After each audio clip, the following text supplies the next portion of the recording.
അവ്യക്ത സന്ദേശം ബാബയുടെ അടുക്കൽ വതനത്തിൽ ഭോഗമായി എത്തിച്ചേർന്നു. പോകുന്നതിനോടൊപ്പം ബാബയ്ക്ക് വിശേഷിച്ച് എല്ലാ സ്നേഹികളായ കുട്ടികളുടെയും സ്നേഹസ്മരണകൾ നൽകുന്നു. സ്നേഹസ്മരണകൾ നൽകിയപ്പോൾ ബാബ 3 ദൃശ്യം എമർജ് ചെയ്തു. ചില കുട്ടികൾ ഓടുന്നുണ്ടായിരുന്നു, ചിലർ നടക്കുന്നു, ചിലർ വീണുകൊണ്ടിരിക്കുന്നു. ബാബ പറഞ്ഞു, കുട്ടി, ബാബയുടെ കുട്ടികൾ ഈ ജ്ഞാനത്തിൻ്റെ ലക്ഷ്യത്തിലേക്ക് പോകുന്നു. ചില കുട്ടികളുടെ പുരുഷാർത്ഥം വളരെയധികം ഏകരസമായിരിക്കും. കുട്ടികൾ തങ്ങളുടെ ലക്ഷ്യത്തിൽ എത്തിച്ചേരുകയും ചെയ്യുന്നു. 2ാമത്തെ നമ്പറിൽ നടന്നു പോകുന്ന കുട്ടികൾ നടക്കുകയും ചെയ്യുന്നു, ചിലപ്പോൾ വീണു പോവുകയും ചെയ്യുന്നു. 3ാമതായി ബാബ കാണിച്ചു തന്നതിൽ കുട്ടികൾ ഓടുകയും ചെയ്യുന്നു.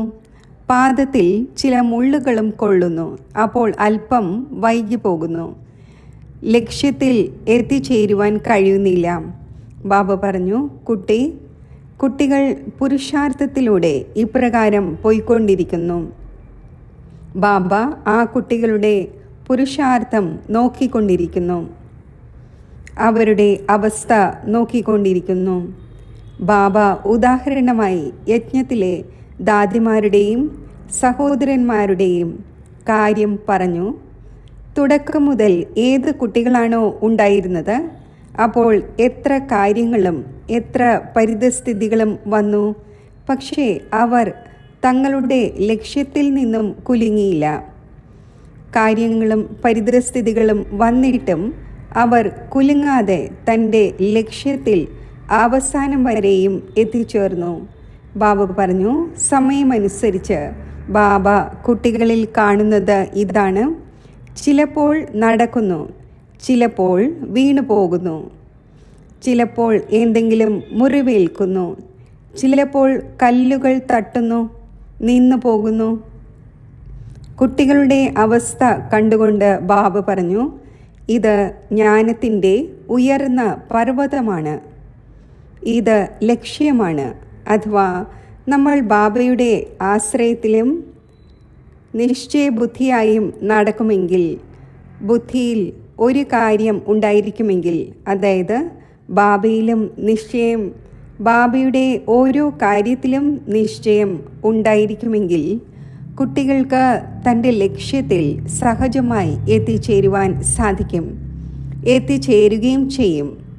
ബാബ തുടക്കത്തിലെ ഒരു ഓട്ടത്തിൻ്റെ ചിത്രം എമർജ് ചെയ്തു. ആ ചിത്രം എക്സിബിഷനിലും ഉണ്ട്. ബാബ പറഞ്ഞു, കുട്ടി കണ്ടുവോ, മനസ്സിലായോ? ഞാൻ പറഞ്ഞു, അതെ ബാബ. ബാബ പറഞ്ഞു, സമയമനുസരിച്ച് ഇപ്പോൾ ഓടുമ്പോൾ വീഴുകയും സ്ലിപ്പാവുകയും ചെയ്യുന്നതിൻ്റെ സമയമല്ല. ഇപ്പോൾ കുട്ടികളുടെ മുന്നിൽ ലക്ഷ്യം പൂർണ്ണമായും കാണപ്പെടുന്നുണ്ട്. തുടക്കത്തിൽ ദാദിമാരുടെ മുന്നിൽ ലക്ഷ്യം കാണപ്പെട്ടിരുന്നില്ല. ബാബ പറഞ്ഞു, അംഗീകരിച്ചു എന്നായിരുന്നു. പക്ഷേ ഇപ്പോൾ കുട്ടികളുടെ മുന്നിൽ ലോകത്തിൻ്റെ ഓരോ കാര്യങ്ങളും പരിതസ്ഥിതിയും ലക്ഷ്യവും കാണപ്പെടുന്നു. ബാബ പറഞ്ഞു, മുന്നിൽ ബാബയെ കണ്ടുകൊണ്ട്, തൻ്റെ വീടിനെ കണ്ടുകൊണ്ട് പോകുമെങ്കിൽ തൻ്റെ ലക്ഷ്യത്തിൽ എത്തിച്ചേരും.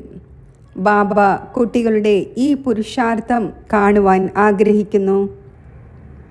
ഇപ്രകാരം ബാബ വളരെ ഗംഭീര രൂപത്തിൽ അഥവാ ഗൗരവ രൂപത്തിൽ കേൾപ്പിക്കുകയായിരുന്നു. ദൃഷ്ടിയും നൽകുന്നുണ്ടായിരുന്നു. പിന്നെ ബാബയുടെ മുന്നിൽ ഭോഗ് വച്ചു. ഏത് ആത്മാക്കൾ ബാബയ്ക്ക് വിശേഷ ഓർമ്മകൾ നൽകിയിരുന്നുവോ, ആ സ്നേഹസ്മരണകൾ ബാബയ്ക്ക് നൽകി. നിങ്ങളെല്ലാ സഹോദരന്മാർ മാത്രമല്ല, എന്നാൽ ബാബയുടെ മുന്നിൽ വതനത്തിൽ മുഴുവൻ വിശ്വത്തിലെ ആത്മാക്കൾ എമർജ് ആകുന്നുണ്ടായിരുന്നു. എല്ലാവർക്കുമുള്ള സ്നേഹസ്മരണകൾ സ്വീകരിച്ചുകൊണ്ട് താഴെ എത്തിച്ചേർന്നു. ഓം ശാന്തി.